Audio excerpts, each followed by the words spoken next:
ಇಂಥವು ಎಷ್ಟೋ ಇದೇ ವೇದಿಕೆ ಮೇಲೆ ಅನೇಕ ನಿವೃತ್ತಿ ಶಿಕ್ಷಕರ ಸನ್ಮಾನ ಕಾರ್ಯಕ್ರಮದಲ್ಲಿ ನಾನು ಗೆಸ್ಟ್ ಆಗಿ ಅತಿಥಿಯಾಗಿ ನಾನು ಪಾಲ್ಗೊಂಡು ಅವರ ಬಗ್ಗೆ ಹೇಳಿ ಒಂದೆರಡು ಮಾತುಗಳನ್ನು ಹೇಳಿದಂತ ವ್ಯಕ್ತಿನ ಸರಳತೆ ನೀವು ನಿನ್ನೆ ಹೇಳಿದ್ರಿ. ಭಗವಂತನ ಕೃಪೆ ನನಗೆ ಆರಾಮಿದ್ದಿಲ್ಲ, ಮನೆಯಲ್ಲಿ ಮಲಗಿದ್ದೆ. ಶಿವಜುಂಪಿ ಹೇಳ್ದ, ಸರ್ ನೀವು ನಮ್ಮ ಗುರುಗಳಿದ್ದೀರಿ, ಅದೇ ರೀತಿ ನಮ್ಮ ಗುರುವಾತಿ ಏನಾರ ನೀವಿಬ್ರು ವೇದಿಕೆ ಮೇಲೆ ಕಂಡ್ರೆ ನನಗೆ ಖುಷಿ ಆಗ್ತದ, ದಯವಿಟ್ಟು ಬರಬೇಕಂತೇಳಿ ಶಿವಜುಂಪಿ ಅವರು ಸಹಿತ ಯಾದಗಿರಿ ಕೆಲಸ ಮಾಡ್ತಾರೆ. ಅವರು ನನ್ನ ಶಿಷ್ಯ ಶಿವಕುಮಾರ್ ಜುಲ್ಪಿ ಅವರು ಹಾವಳು. ಹೀಗಾಗಿ ಆ ವಿದ್ಯಾರ್ಥಿಯ ಮನವಿ ಮತ್ತು ಗುರುಮಾತೆಯ ಏನು ಕರೆ ಇದೆಯಲ್ಲ, ಆ ಪ್ರೀತಿಯ ಒತ್ತಡದಿಂದ ಈ ಆರಂಭಿಕಲಿಂದ ಸಹಿತ ಒಂದೆರಡು ಮಾತುಗಳನ್ನ ಹೇಳುವುದಕ್ಕೆ ಅವಕಾಶ ಮಾಡಿಕೊಟ್ಟಿರಿ. ಇಲ್ಲಿ ನಮ್ಮ ಶಿಕ್ಷಕರಿದ ವಿವೇಕಾನಂದ ಬಂದವರಿಂದ ಮತ್ತೆ ಉಳಿದವರೆಲ್ಲ ಬಂದಾರ. ಯಾರ್ಯಾರು ಚೋಟಿಗಿರೇ ಕಾಣಿಸ್ತದೆ, ಅಲ್ಲೇ ಇದ್ದಾವಲ್ಲ ಸ್ವಲ್ಪ ಎಲ್ಲ ಬಳಗ ಸೇರಿದ್ದೇವೆ ನಾವೆಲ್ಲ. ಹೀಗಾಗಿ ಈ ಶಿಕ್ಷಕಿಗೆ ನಿಮಗ ಐಶ್ವರ್ಯ, ಆರೋಗ್ಯ ಭಗವಂತನ ಪ್ರಾರ್ಥನೆ ಮಾಡ್ಬೇಕಲ್ಲ.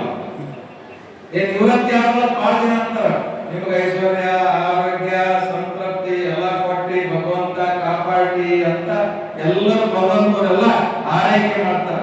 ನಾನು ಏನ್ ಹೇಳ್ಬೋದು ನಿಮಗ, ಐಶ್ವರ್ಯ ಇದೆ ಅಂತ. ಐಶ್ವರ್ಯ ಬಂಗಾರ ಯಾವ ಐಶ್ವರ್ಯ ಇಲ್ಲ, ಅಧಿಕಾರ ಅಂತಸ್ತು ಯಾವುದಲ್ಲ. ಮನುಷ್ಯನಿಗೆ ನೆಮ್ಮದಿಲ್ಲ. ಭಗವಂತ ಇಲ್ಲಿ ಬಂದು ನಿಮ್ಗೆ ಏನಾದ್ರು ಕೇಳಿದ್ರೆ ಏನ್ ಕೇಳ್ಬೇಕಂದ್ರೆ ನೆಮ್ಮದಿ ಅಂತ ಕೇಳಿದ್ರೆ ಎಲ್ಲ ಸಂಪತ್ತು ಬರ್ತದೆ. ಎಲ್ಲ ನೆಮ್ಮದಿ ಮಾತ್ರ ಕೇಳಬೇಕು. ಅದಕ್ಕೆ ನಾನು ಅಂತೀನಿ, ನಿಮಗೆ ಏನ್ ಕೊಡಬೇಕು ಭಗವಂತ ಅಂತ ನಾನು ಒಬ್ಬ ಶಿಕ್ಷಕ ಆಗಿ ನಿವೃತ್ತಿ ಹೊಂದಲಿಲ್ಲ. ನಿಮಗೆ ನೆಮ್ಮದಿ ಸಿಗಲಿ ಅಂತ ಅದರಿಂದ ಆಯುಷ್ಯನು ಬರ್ತದೆ, ಅದರಿಂದ ಸಂಪತ್ತು ಬರ್ತದೆ. ಕೆಲವು ಸಂಪತ್ತು ಇರ್ತದೆ, ರೊಕ್ಕ ಇರ್ತವ, ನೆಮ್ಮದಿ ಇರೋದಿಲ್ಲ. ಮೊದಲು ನೆಮ್ಮದಿ ಇರ್ತದೆ, ಅದರಿಂದ ಎಲ್ಲ ಬರ್ತದೆ. ಅದಕ್ಕೆ ಭಗವಂತ ನಮ್ಮ ತಾರಾಬಾಯಿ ಮೇಡಮ್ ಅವರಿಗೆ ನೆಮ್ಮದಿ ಕೊಡುವಪ್ಪ ಅಂತ ಜೋರಾಗಿ ಚಪ್ಪಾಳೆ. ನೆಮ್ಮದಿ ಭಕ್ತಿಯನ್ನು ಕೊಡಲಿ. ಅದು ಇದ್ದಷ್ಟು ಏನೇನಿಲ್ಲ. ಈಗ ಸ್ವಲ್ಪ ನನಗೆ ಆಸ್ತಿ ಅಥವಾ ಸ್ವಲ್ಪ ನನಗೆ ಪಗಾರ, ನಾನು ಕಾಯಕ ಒಬ್ಬ ಶಿಕ್ಷಕಿನೇ ಇದ್ದೀನಿ. ನಾನೇ ಬಹಳ ದೊಡ್ಡ ಎಸಿ ತಹಸೀಲ್ದಾರ್ ಅಲ್ಲ. ನಾನು ಸಣ್ಣ ಓದಿದ್ದು ಶಿಕ್ಷಕಿ ಎಸಿ ಆಗಲಿ ತಹಸೀಲ್ದಾರರನ್ನ ಸೃಷ್ಟಿ ಮಾಡುವಂತ ತಾಕತ್ತು ಯಾರಿಗಿದೆಯಪ್ಪ ಅಂತಂದ್ರೆ ನಮ್ಮ ಶಿಕ್ಷಕ ವೃತ್ತಿಗಿದೆ.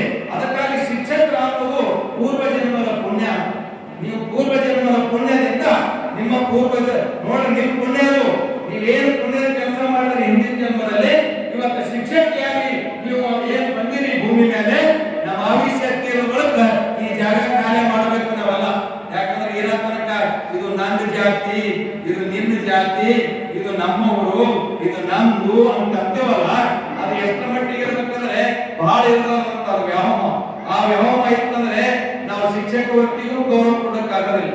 ನನ್ನ ಭಕ್ತಿಯಿಂದ ಬದುಕನ್ನ ಎಲ್ಲರೂ ಇವನಾರವ ಎಂದೆನಿಸಿದರೆಯ, ಇವ ನಮ್ಮವ ಎಂದೆನಿಸೆಯ, ಕೂಡಲ ಸಂಗಮ ದೇವ ನಿಮ್ಮ ಮನೆಯ ಮಗನೆಂದೆನಿಸೆಯ.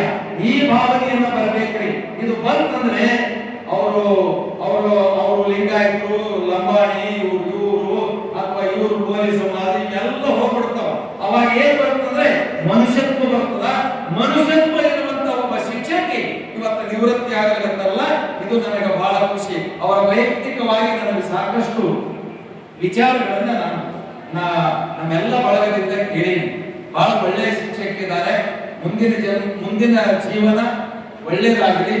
ನಿಮಗೆ ಭಗವಂತ ಏನು ತೃಪ್ತಿ ಕೊಡಲಿ.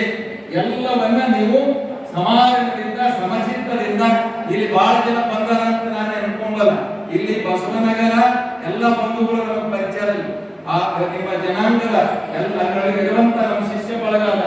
ಈ ಬಳಗ ನನಗೆ ಬಹಳ ಆತ್ಮೀಯ. ಯಾವಾಗಲೂ ಇವರು ಅಷ್ಟೇ ಅಲ್ಲ, ಉಳಿದಂತವ್ರು ಎಲ್ಲರೂ ನಿಮ್ಮ ಬಳಗ ಬಂದರೆ, ನಿಮ್ಮ ಅಭಿಮಾನಿಗಳ ಬಳಗ ಬಂದ ಎಲ್ಲ ಸೇಡಂ ತಾಲೂಕಿನ ಜನ ನನ್ನನ್ನು ಪ್ರೀತಿ ಗೌರವವನ್ನ ತೋರಿಸಿದ್ದಾರೆ. ನಾನು ಕಲಬುರಗಿ ಜಿಲ್ಲಾ ಸಾಹಿತ್ಯ ಸಮ್ಮೇಳನ ಅಧ್ಯಕ್ಷ ಆದ ಬಳಿಕ ಮೊದಲ ಸನ್ಮಾನ ಬಂದವರು ಯಾರಪ್ಪ ಅಂತಂದ್ರೆ ನಮ್ಮ ಲಂಬಾಣಿ ಸಮಾಜದವರು, ಆ ಬಂಜಾರ ಸಮಾಜದವರು ಬಂದು ನನಗೆ ಸನ್ಮಾನ ಮಾಡಿರಲ್ಲ, ಅದು ನನಗೆ ಖುಷಿ ಅಂತ. ಈ ರೀತಿ ಆ ಭಾವನೆಯಿಂದ ನಾನು ಬದುಕ್ತಾ ಇದ್ದೀನಿ ಸೇಡಂನಲ್ಲಿ. ಅದಕ್ಕೆ ನಾನು ಒಬ್ಬ ಶಿಕ್ಷಕ ಹಾಕೊಂಡು ಇದ್ದುಕೊಂಡ್ರೆ 23 ಪುಸ್ತಕಗಳು ಕಲಬುರಗಿ ಜಿಲ್ಲಾ ಸಾಹಿತ್ಯ ಸಮ್ಮೇಳನ ಅಧ್ಯಕ್ಷ ಸ್ಥಾನ ಇವತ್ತು ಯಾರಿಗೆ ಸಿಕ್ಕಿಲ್ಲ. ಸೇಡಂ ಹುಟ್ಟು ಬಳಕೆ ಇಷ್ಟು ವರ್ಷ. ಆದ್ರೆ ಇವತ್ತು ಸೇಡಂಗೆ ಕೀರ್ತಿ ತರುವಂತ ಕೆಲಸ ಕಳೆದ 40 ವರ್ಷಗಳ ಕಾಲ ಸೇಡಂನಲ್ಲಿ ಶಿಕ್ಷಕ ಕೆಲಸ, ಉಪನ್ಯಾಸಕ ಕೆಲಸ ಮಾಡ್ತಾನೆ ನಾನು ಹುಟ್ಟಿದ ಆಳಂದ ತಾಲೂಕ. ಆದರೆ ಇದೇ ನನ್ನ ನೆಲ ಅಂತ ತಿಳ್ಕೊಂಡು ನಮ್ಮ ಶಿಕ್ಷಕ ಬಳಗದ ಜೊತೆ ನಾನು ಒಡನಾಟ ಮಾಡಿದ್ರೆ ಇದು ಪರಿಚಯ ನಿಮ್ಮ ಮುಂದಿಟ್ಟು ಎಲ್ಲ ಬಳಗಕ್ಕೂ ಗೊತ್ತಿದೆ ಅನ್ನುವಂತ ಮಾತನ್ನ ಹೇಳಿ ನಿಮಗೆ ದೇವರು ಒಳ್ಳೆಯದ ಮಾಡಲಿ ಅನ್ನುವಂತ ಮಾತನ್ನ ಹೇಳಿ ನಿಮಗೆ